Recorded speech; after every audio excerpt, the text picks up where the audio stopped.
अवतार में है बाबा की जय। आज आपको मैं 1965 में जब बाबा के दर्शन हुए थे, तो हम लोग जब जबलपुर से चल रहे थे, तो मेरी जो छोटी बहन महर ज्योति उपाध्याय, उसका स्वास्थ्य बहुत खराब था और डॉक्टर को जब दिखाया तो डॉक्टर ने कहा कि इस परिस्थिति में उपाध्याय जी, मतलब मेरे पिताजी रजनीकांत उपाध्याय को उन्होंने ले जाने के लिए मना किया। परिवार के सभी सदस्य चाह रहे थे कि इस परिस्थिति में हम लोग यात्रा ना करें, परंतु चूंकि पिताजी का कहना था कि हम सब भगवान के पास जा रहे हैं, अवतार के पास जा रहे हैं, ईश्वर के पास जा रहे हैं, तो जो कुछ भी होगा अच्छा होगा और जो कुछ होना होगा वो ईश्वर के सामने होगा। बाबा का नाम लेकर हम लोग सब ट्रेन में बैठे। उसकी बेटी के रान में एक छोटा सा फोड़ा हो गया था। हम लोग जब पूना पहुंचे तो उस समय ये होता था कि बाबा को छोटी छोटी बातें बता दी जाती थी। किसी जबलपुर के बाबा प्रेमी ने बाबा को बता दिया कि रजनीकांत उपाध्याय अपनी बेटी को बाबा इस परिस्थिति में लेकर यहाँ आया हुआ है, और ये मैसेज बाबा तक चला गया। फिर ये हुआ कि हम लोग जब लाइन में लगे हुए थे, तो मैं,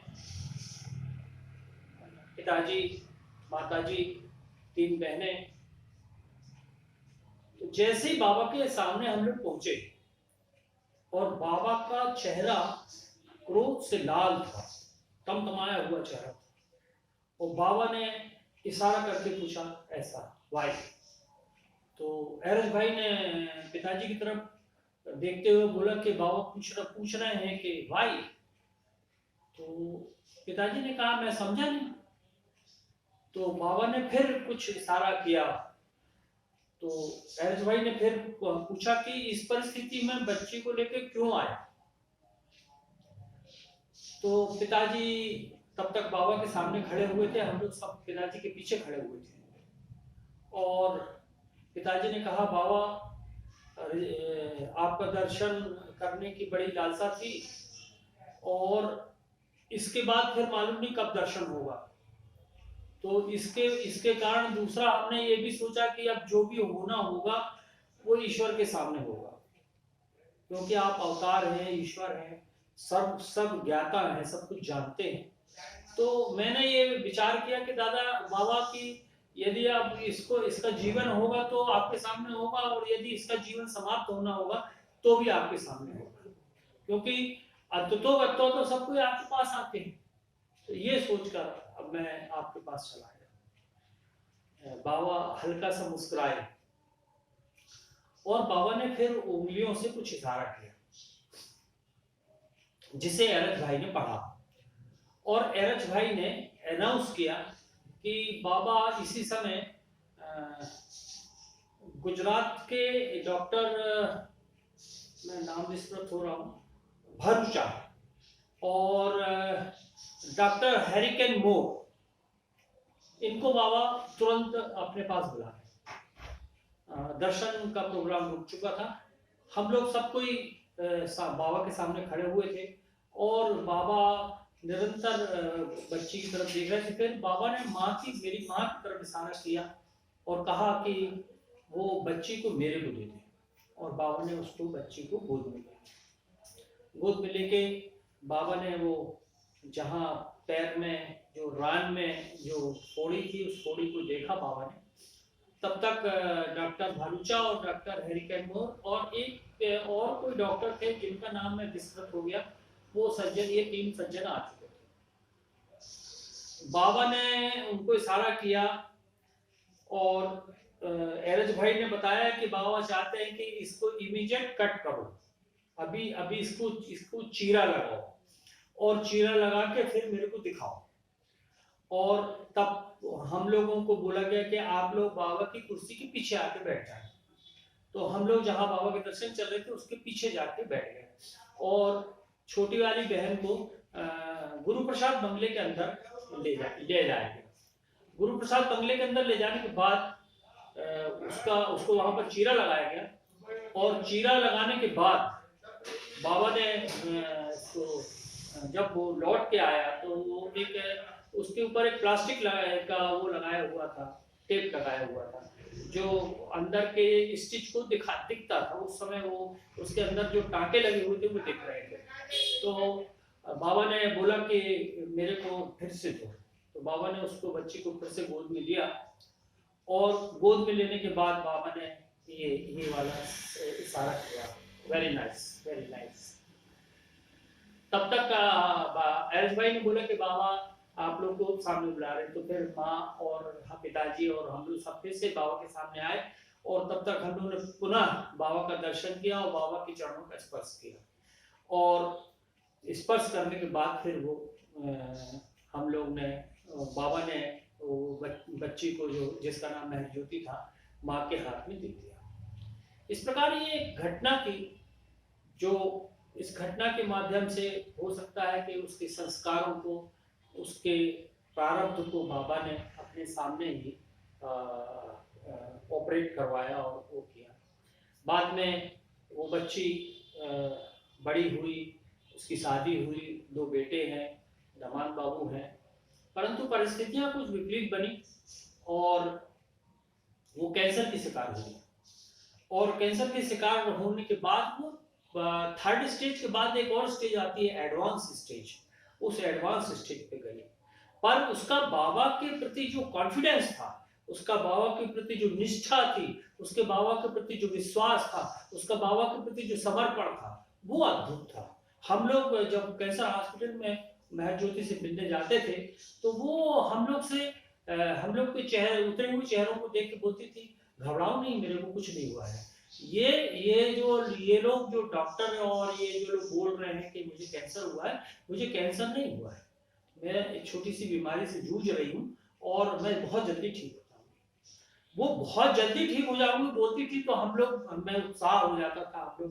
हम लोग बड़े खुश हो जाते थे कि चलो यार, ये मतलब पेशेंट के अंदर इतना आत्मबल है कि वो उसके अंदर जो डिटरमिनेंट पावर था, उसके अंदर जो ईश्वर के प्रति, बाबा के प्रति जो निष्ठा थी, उस निष्ठा को हम लोग हमेशा प्रणाम करते हैं। तो वो और कुछ दिनों बाद उसका शरीर का अंत हो गया। परंतु किस प्रकार जीव को ईश्वर अपने सामने उसके उन संस्कारों को काटता है। एक दूसरी कहानी मुझे याद आ रही है कि हम लोग उस समय पिताजी, चूंकि हम सभी पूरा परिवार आश्रमों में रहे, तो आश्रमों में पिताजी हमारे जो थे वो राम के अनुरागी थे, राम के भक्त थे। तो वो जब उनको पता चला कि अवतार आया हुआ है, तो उन्होंने अपने गुरुजी से कहा कि गुरुजी अवतार आ गया है और मैं अवतार के बाद चला। तो उनके जो गुरु थे राम सनेही महाराज, वो उनको अजपा सिद्ध था। अजपा का मतलब होता है सांस लेने में भी नाम लेना और सांस निकलने में भी नाम लेना। जैसे राम राम राम राम राम राम राम राम राम राम राम राम राम, ऐसा 12 साल जो लोग प्रैक्टिस करते हैं, जो 12 साल इस प्रकार की क्रिया को करते हैं, उनको अजपा सिद्ध हो जाता है। और उसके बाद उनके बॉडी से, उनके शरीर से, उनके रोम से राम का जप, राम का नाम सुनाई देता था। इवन कान लगाने पर, कहीं भी शरीर के किसी भी अंग में कान लगाने पर वो जप नाम आता था। पर ऐसे संत के पास, ऐसे शक्ति के पास से पिताजी ने छोड़कर बाबा की शरण में आए। तो उन्होंने क्या किया कि बोला कि ना बाबू, इतने सालों से मैं भगवान राम की तपस्या कर रहा हूँ, भगवान राम का नाम ले रहा हूँ, परंतु मुझे आज तक राम के दर्शन नहीं हुआ, और तू अभी कुछ ही दिनों पूर्व आया हुआ है मेरी शरण में, और तुझे ईश्वर के दर्शन कैसे हो जाएंगे।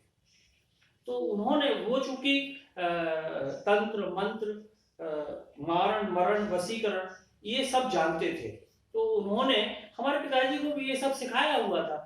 तो उन्होंने हमारे पिताजी के ऊपर एक प्रयोग कर दिया।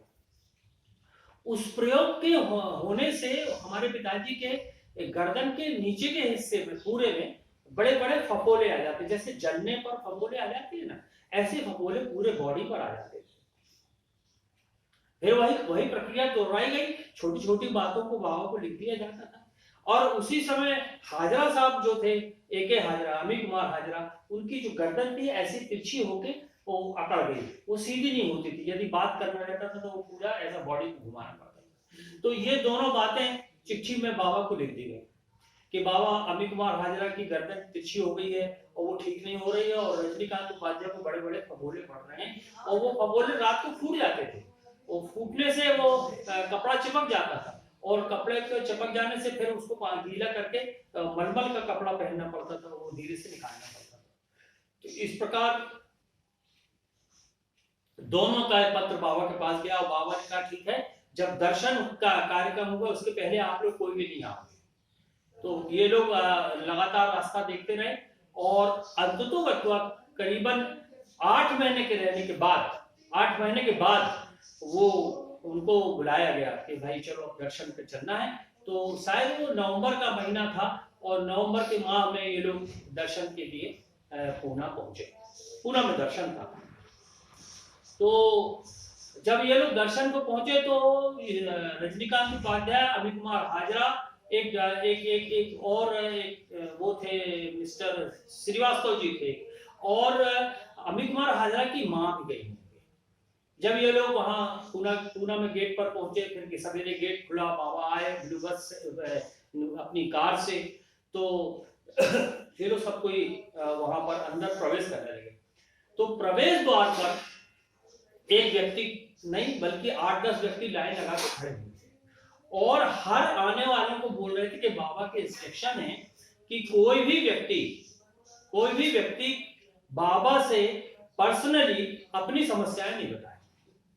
इस प्रकार की जब ये बात हुई तो वो ये लोग बड़े दुखी हो गए कि बताइए, एक तो 8 महीने बाद बाबा ने बुलाया, और बाबा बोलते हैं कि अपनी पर्सनल समस्या नहीं बताएंगे।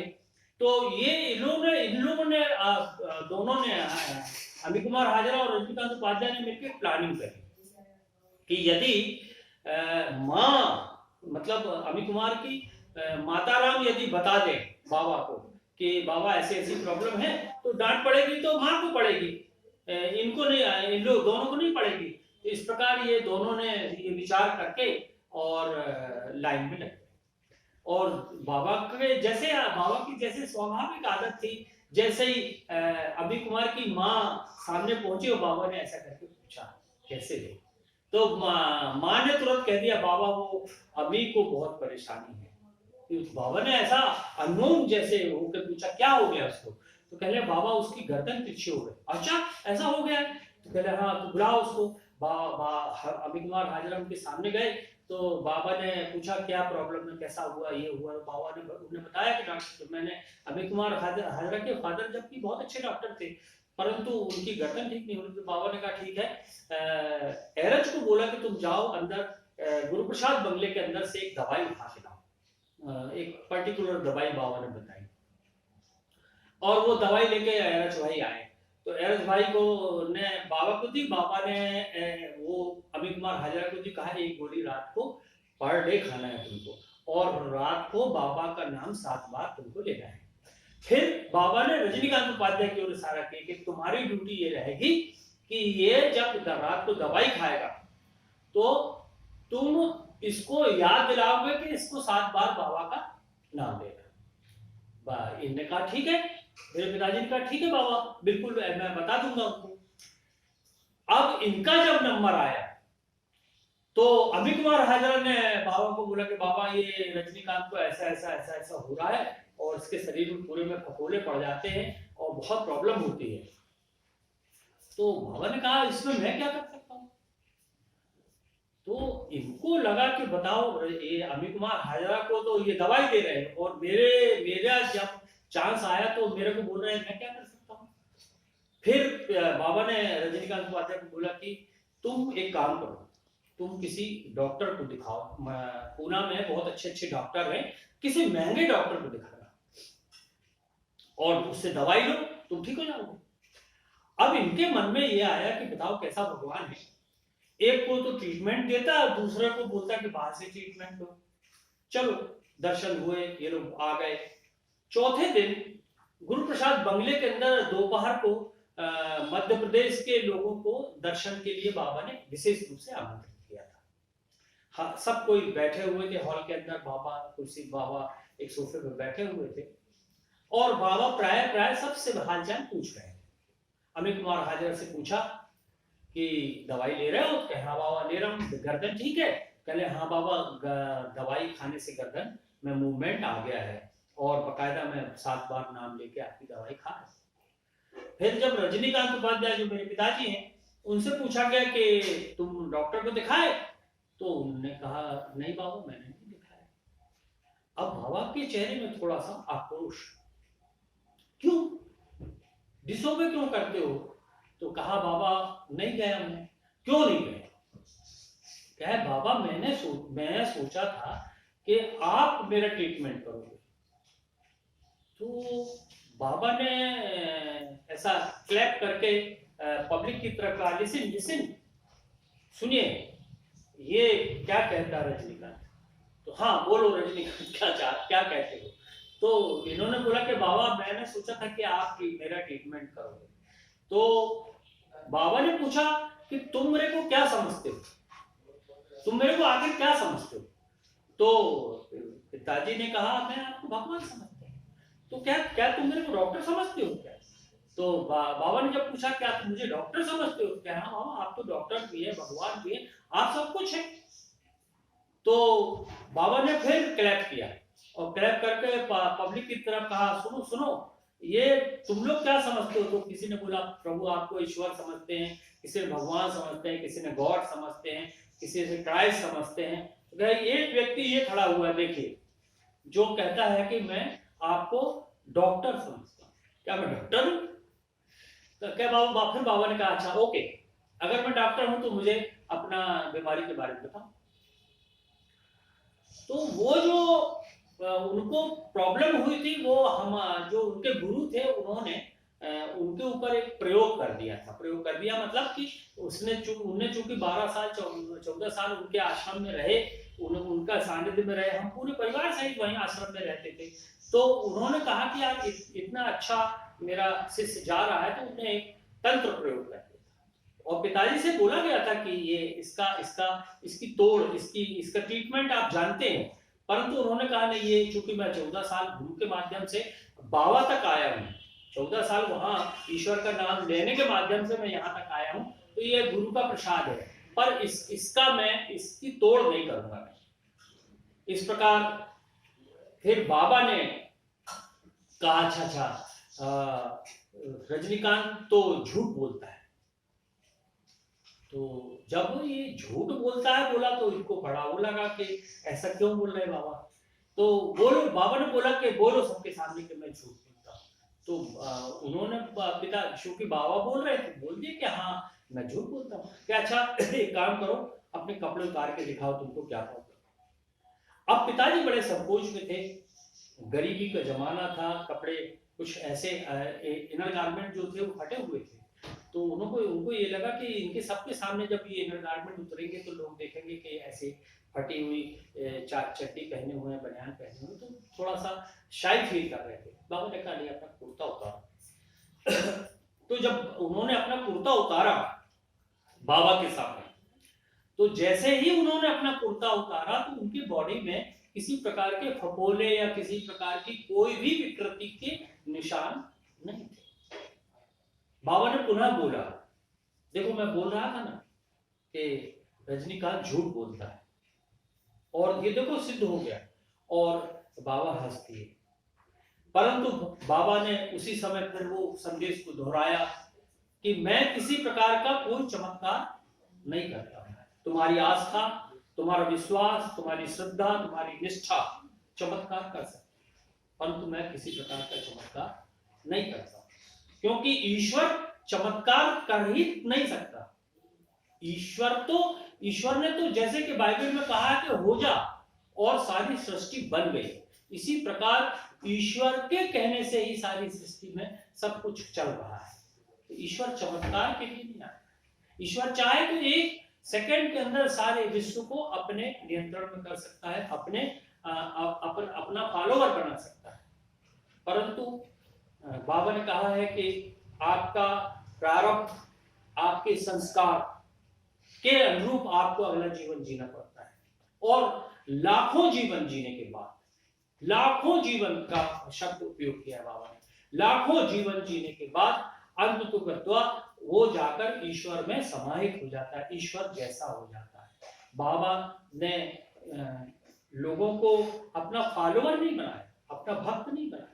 बाबा ने कहा अपने समदर्श, अपने मेरे जैसा, जैसा मैं हूं, मैन टू गॉड, ईश्वर बनने के लिए मानव ने जन्म लिया है। मानव ही ईश्वर बनता है और ईश्वर मानव के लिए मानव रूप धारण करके पृथ्वी पर आता है। इस प्रकार ये दो घटनाएं हैं जो मैंने आपको सुनाई। अवतार मेहर बाबा की जय, प्रीतम मेहर प्रभु की जय। जय बाबा।